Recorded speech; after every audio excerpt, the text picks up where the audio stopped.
நெல்லை மாவட்டத்தில் காற்றாலை மின் உற்பத்தி அதிகரிப்பு செய்யப்பட்டிருக்கிறது. நடப்பு சீசனில் அதிகபட்சமாக 4111 மெகாவாட்டை எட்டியிருக்கிறது காற்றாலை மின்சாரம். கடந்த ஒரு வாரமாக கனமழை பெய்ததால் மின் உற்பத்தி அடியோடு நிறுத்தப்பட்டு 100 மெகாவாட்டுக்கும் குறைவாகவே மின் உற்பத்தி நடந்து வருவது என்பது குறிப்பிடத்தக்கது. தற்பொழுது நெல்லை மாவட்டத்தில் காற்றாலை மின் உற்பத்தியானது அதிகரிக்கப்பட்டிருக்கிறது.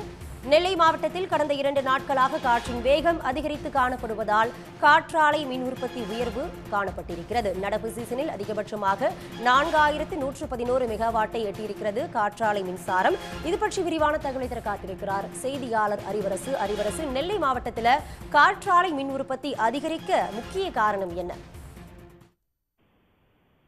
சார், நெல்லை மாவட்டத்துல தான் காற்றாலையுடைய மின் உற்பத்தி அதிகமா இருக்கு. அதுக்கு முக்கிய காரணம் என்னன்னா, ஆசியாவிலேயே அதிக காற்று வீசும் பகுதி கன்னியாகுமரி நெல்லை மாவட்டத்தின் எல்லை பகுதிகளான இந்த அதாவது எல்லை பகுதியான ஆரல்வாய் மொழி, அதே மாதிரி வடக்கன்குளம், பெருங்குடி, இந்த பகுதியில தான் முப்பந்தல், இந்த பகுதியில தான் அதிக அளவுல காற்று வீசும். அதனாலதான் இங்கு காற்றாலைகளும் அதிக அளவுல இருக்குது. இந்த பகுதியில பொறுத்த வரையில மே, ஜூன், ஜூலை மாதங்கள்ல தான் இந்த பகுதியில காற்றின் வேகம் அதிகமா இருக்கும். அந்த நேரத்துல தான் காற்றாலைகளின் மின் உற்பத்தி அதிகமாக இருக்கும். ஆண்டு முழுவதும் காற்றாலைகள் மின் உற்பத்தி அதிகமாக இருந்தாலும் இந்த சீசன் காலங்களில் தான் இந்த மின் உற்பத்தி உச்சக்கட்டத்தை எட்டும். சுமார் 5000 மெகாவாட் வரை இந்த காலத்தில் மின் உற்பத்தி இருக்கும். இப்ப கடந்த சில நாட்களாக தொடர் மழையால் காற்றாலையில் மின் உற்பத்தி சீராக நடைபெறாமல் இருந்த நிலையில் கடந்த 2 தினங்களாக இந்த பகுதியில் காற்றின் வேகம் அதிகரித்துள்ளது. அதாவது தமிழகத்தை பொறுத்தவரை சுமார் 21,000 மெகாவாட்டிற்கு அதிகமாக மின்சாரம் தேவைப்படுகிறது. இந்த கோடை காலத்தில் மின்சார உற்பத்திக்கு இந்த காற்றாலை மின்சார உற்பத்தி மிகவும் கைகூடும்.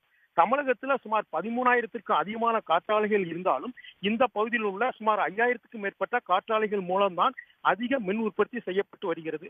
தற்பொழுது தென்மேற்கு காற்று பலமாக வீசி வருவதனால் காற்றாலை மின் உற்பத்தியும் அதிகரித்துள்ளது. நேற்று தமிழகத்தின் ஒட்டுமொத்த காற்றாலை மின் உற்பத்தி 4111 மெகாவாட்டை எட்டியுள்ளது. இந்த சீசன் காலங்களில், அதாவது கடந்த மே மாதம் முதல் இன்று வரை கடந்த 27 நாட்களில் இந்த சீசனில் இன்றுதான் அதிகபட்ச மின் உற்பத்தி ஏற்பட்டுள்ளது. இந்த காற்றாலை மின் உற்பத்தியினால் தான் இந்த பகுதியில் காற்றாலம் அமைக்கும் பணிகளும் அதிக அளவில் ஏற்பட்டு வருகிறது. அறிவரசு, தற்போதைய விவரங்களுக்கு நன்றி. உடனுக்குடன் செய்திகளை தெரிந்து கொள்ள சன் நியூஸ் பெல் ஐகானை கிளிக் பண்ணுங்க.